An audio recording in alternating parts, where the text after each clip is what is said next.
He died on the 47th floor of the tower, crushed under the rubble of a collapsing boss room, but then he woke up back inside his own 18-year-old body.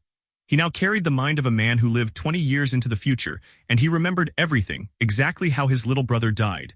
In his first life, he was nothing but a parasite. He gambled on hunter matches all day while his brother carried supply crates into the tower as a porter. Finn came home with his back bent and his hands bleeding. He paid for their grandmother's medicine all by himself. Then came that one morning. A gate collapsed in the industrial district. 200 porters were inside. Finn never came back. Aaron woke up choking. His lungs burned like they were full of dust. He grabbed his chest and gasped for air. There was no rubble, there was no blood. He was lying in his own bed in his own messy room. Aaron sat up slowly. His body felt light, too light. He looked down at his hands. They were smooth. The scars were gone. He stumbled to the mirror on his closet door. An 18-year-old face stared back at him. Aaron froze. This was the room he grew up in. This was the body he had before everything fell apart. A sharp pain exploded inside his skull. Aaron dropped to his knees. He gripped his head with both hands.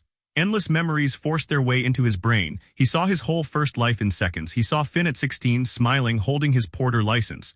He saw him say, "It's fine, big brother." Porters make steady money. He saw himself take that money. He saw himself lose it on hunter bets again and again. He saw the news broadcast, gate collapse, industrial district, no survivors. He saw himself standing at a funeral with no body to bury. The pain suddenly stopped. Aaron lay on the floor, breathing heavily, drenched in sweat. His eyes snapped open. He called out a name. Finn. He scrambled to his feet. He rushed out of his room. He nearly broke the door of the room across the hall. A boy was sitting at a small desk studying a porter manual. It was his little brother, alive, 16 years old. Aaron did not hesitate. He crossed the room in 2 steps. He pulled Finn out of the chair and hugged him with all his strength. Finn was completely shocked. He tried to push him off. "Aaron, what are you doing? Get off." But Aaron held him tighter. His shoulders were shaking. He whispered, thank Lord, you're okay." Finn stopped struggling. He noticed his brother was crying. His annoyance melted into worry. He patted Aaron's arm awkwardly.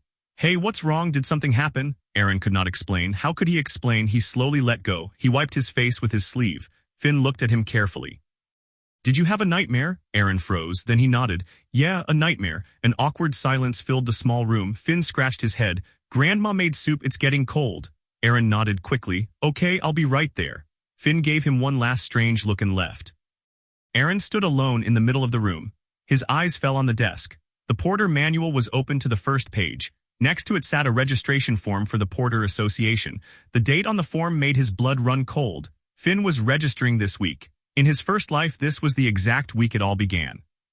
The week his little brother chose to carry crates into hell so his useless older brother could keep gambling. Aaron picked up the form. His hands trembled. He remembered the gate collapse. He remembered the date. It was 2 years from now. He had 2 years to change everything. Aaron walked to the kitchen. His grandmother stood at the stove, stirring a pot with her thin, wrinkled hands. In his first life, she died 3 years after Finn in a hospital bed they could not afford. Aaron's chest tightened. He sat down at the small table. Finn sat across from him. The soup was thin. There was barely any meat in it. Aaron looked at the bowl and felt a wave of shame. This was their life. This was what he had gambled away. He picked up his spoon. He ate quietly. Then he set the spoon down and looked at his brother. Aaron said, "Finn, don't register as a porter." Finn's spoon stopped halfway to his mouth. He looked up slowly. His eyes were careful, guarded, like he was bracing for something. "We talked about this. Porter pay is steady. Grandma's medicine isn't free." Aaron shook his head. "I know. That's why I'm going to handle it." Finn let out a short, tired laugh. "You handle it how? The hunter betting site again?" The words hit Aaron like a knife. He deserved them. He had earned every bit of that disbelief over years of being worthless. He did not argue. He looked his brother straight in the eyes. Aaron said, "I'm going to take the hunter exam."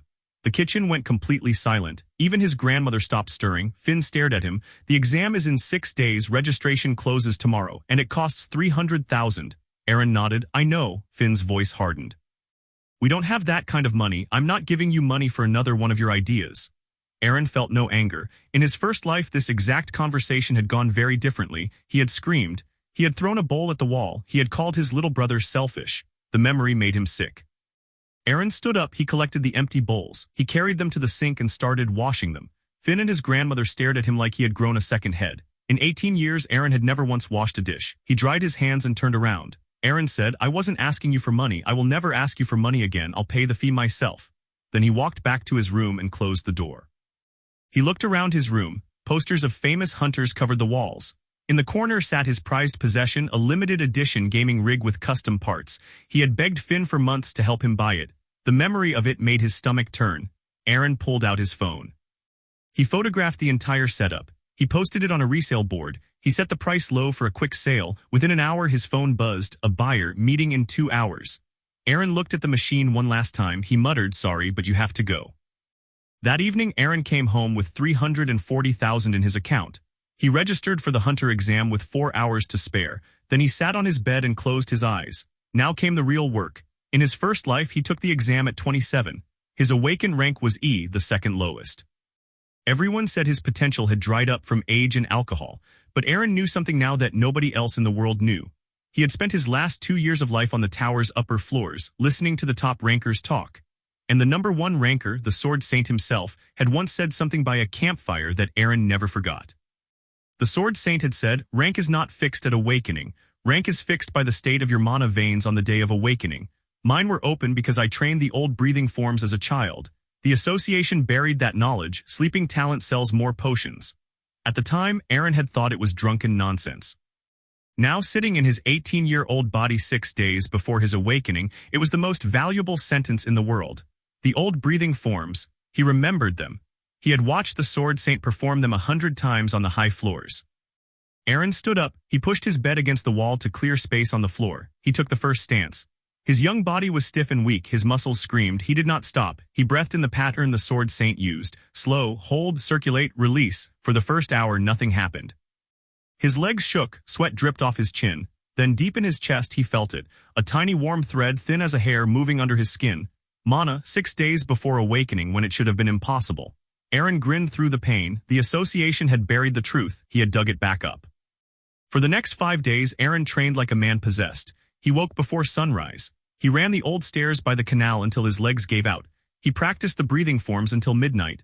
Finn watched all of it from the doorway with growing confusion. His lazy, selfish brother had transformed overnight into someone he did not recognize. On the 4th night Finn brought him a glass of water without a word. It was a small thing. To Aaron it felt like forgiveness he had not yet earned. He drank the whole glass and bowed his head. "Thank you." Finn shrugged awkwardly. "Don't die at the exam. Grandma would be sad." He paused at the door.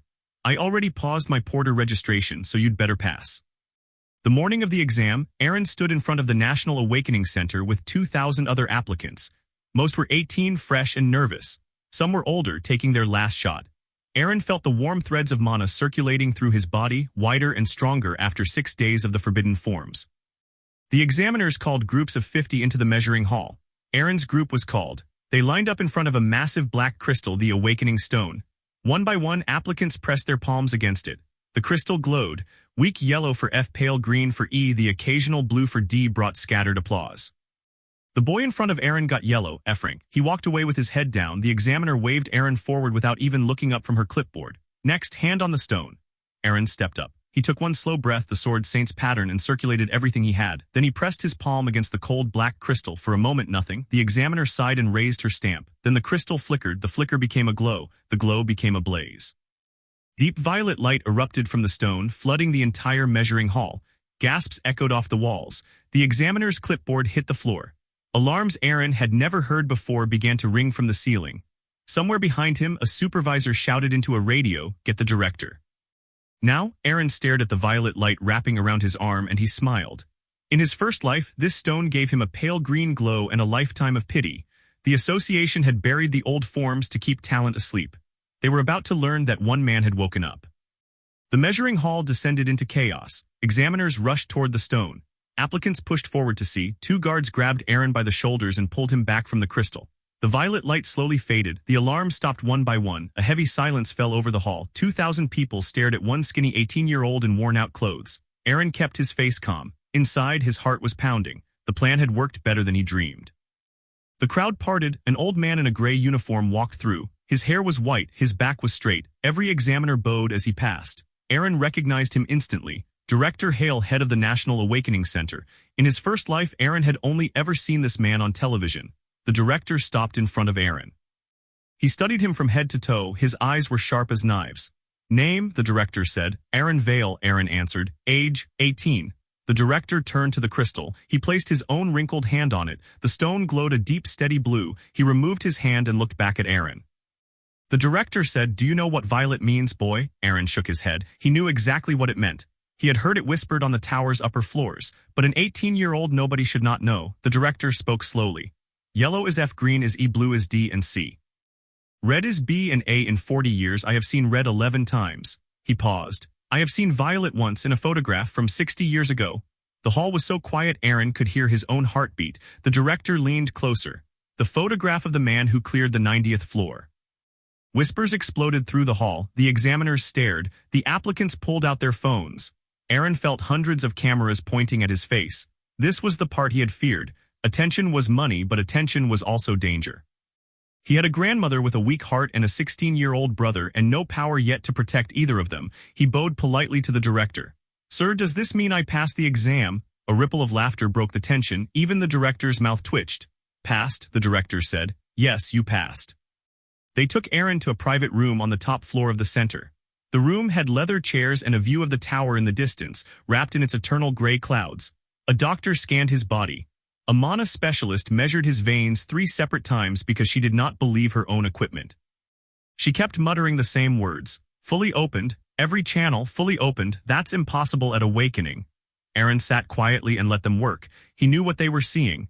6 days of the Sword Saint's breathing forms had done what the association claimed only years of potions could do. Director Hale entered with a folder. He sat across from Aaron and slid a card across the table. It was a hunter license. The rank field did not say F, it did not say E, it said C, provisional. The director tapped the card. "The stone measures potential, not power. Your body is still an untrained noodle. But your veins are wide open, so we cannot in good conscience rank you at the bottom. C rank, provisional, reviewed in 3 months. Aaron picked up the card. In his first life he had cried the night he finally earned E rank at 27. Now he was holding a C on day 1. His hands stayed steady. His eyes burned anyway. The director folded his hands. Now the real conversation. Within 1 hour, every major guild in the country will know a violet awakening happened in this building. By tonight, their recruiters will be standing on your street. By tomorrow, their offers will have numbers on them that will make your head spin. He looked hard at Aaron. Some of those guilds will be lions. Some will be vultures. A boy from a poor district cannot always tell the difference. Aaron met his gaze. "Can you, sir?" The director laughed once, short and dry. "No, that is why I am telling you to trust none of them for 1 full year. Take the independent path. It is slower and poorer. It will also keep your soul attached to your body." Aaron already knew which guilds were vultures. He knew things this director would not learn for another decade. He knew Titan Guild's smiling recruiter and what happened to the young talents who signed Titan's lifetime contracts. He knew which guild master would be arrested in 6 years and which one deserved to be, but he only bowed his head. Independent. "Understood, sir." The director studied him for a long moment like he was looking at a puzzle with too many pieces, then he stood. "One more thing, Aaron Vale, the photograph, the violet man from 60 years ago. Aaron looked up. "What happened to him?" The director walked to the door. He answered without turning around. "Nobody knows. He walked into the 91st floor and the tower never gave him back." The door closed. Aaron sat alone with the city and the distant tower filling the window, the 91st floor. In his first life, the highest cleared floor at the time of his death was the 88th. The gray clouds around the tower's peak had never once opened. He rubbed his thumb over the provisional license. First things first, money, medicine, Finn. He stood up and left the room. The director had not exaggerated. When Aaron turned onto his own street that evening, 3 black cars were parked in front of his building. Men in tailored suits stood by the doors, holding leather folders and expensive smiles. The first one stepped forward. His badge showed a golden lion. "Regal Guild, Mr. Vale, congratulations on a historic awakening. Regal Guild is prepared to offer." Aaron walked past him. The second recruiter moved into his path. "Silver Hawk badge, Skyline Guild." "Mr. Vale, before you hear anyone else, you should know that Skyline." Aaron stepped around him too. The third recruiter did not move into his path. He leaned against the building door, relaxed like he owned the street. His badge showed a black mountain, Titan Guild. Aaron's steps slowed. He knew this man's face. Silas Cade. In his first life, Aaron had watched this man on a news broadcast, escorted out of a courtroom, smiling the same smile he was smiling now. Cade spread his hands warmly. "Aaron Vale, the violet boy, I won't pitch you on the doorstep like these amateurs, I'll just leave this." He held out a black card with a phone number in silver. "Titan takes care of its people, your brother, your grandmother, medical coverage, housing, security, family is everything, isn't it?" The words were gentle, the message was not. Cade knew about Finn, he knew about his grandmother, he had learned it within hours. Aaron took the card because refusing it would say too much. He looked into Cade's friendly eyes and saw the courtroom smile from 20 years in the future.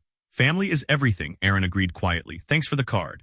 He walked inside and closed the door. In the stairwell alone, he looked at the black card for a long moment. Then he bent it in half until it snapped.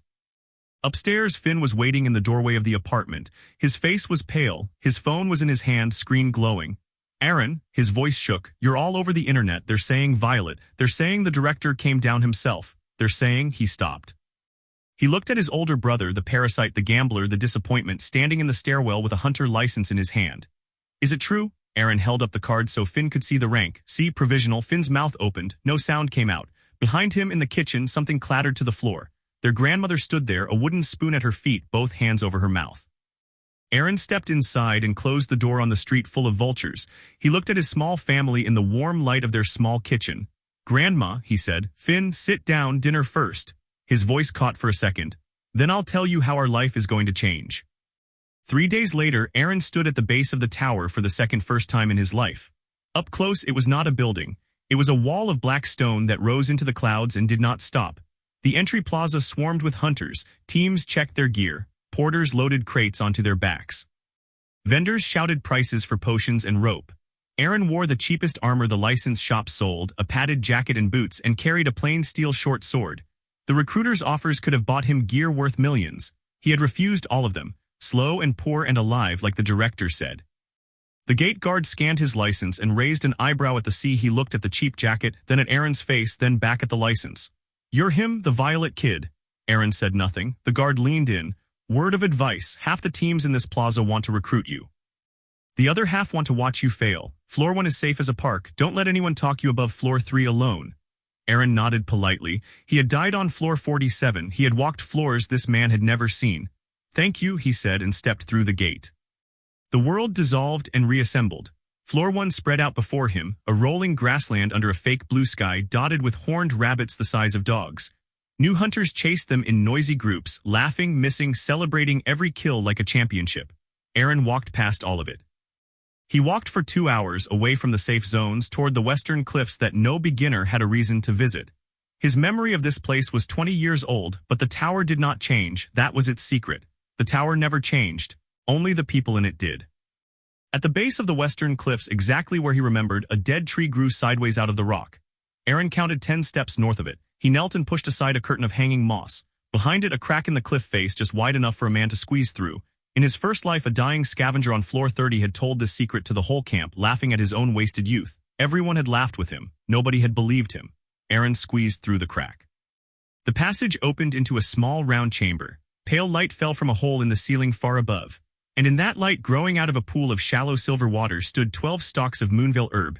Aaron let out a slow breath. Moonville, the base ingredient of mid-grade mana potions. On the open market, one fresh stalk sold for 80,000. Alchemists paid more and asked no questions. 12 stalks. Growing untouched on floor 1 for who knew how many years, because no beginner ever left the rabbit fields and no veteran ever came back down. He harvested them the way he had seen herbalists do it on the upper floors, cutting at an angle, keeping the root node wet.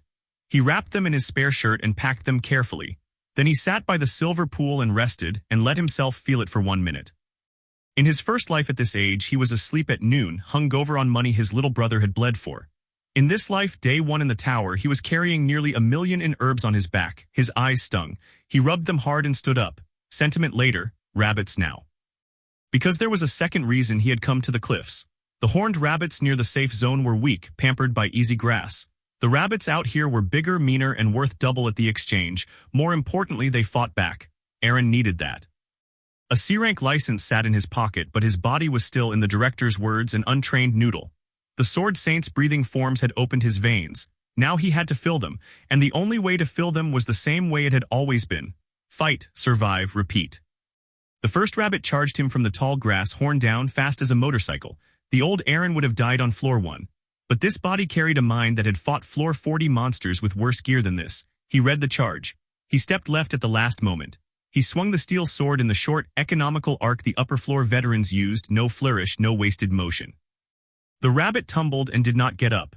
Aaron stood over it, breathing hard, hands tingling.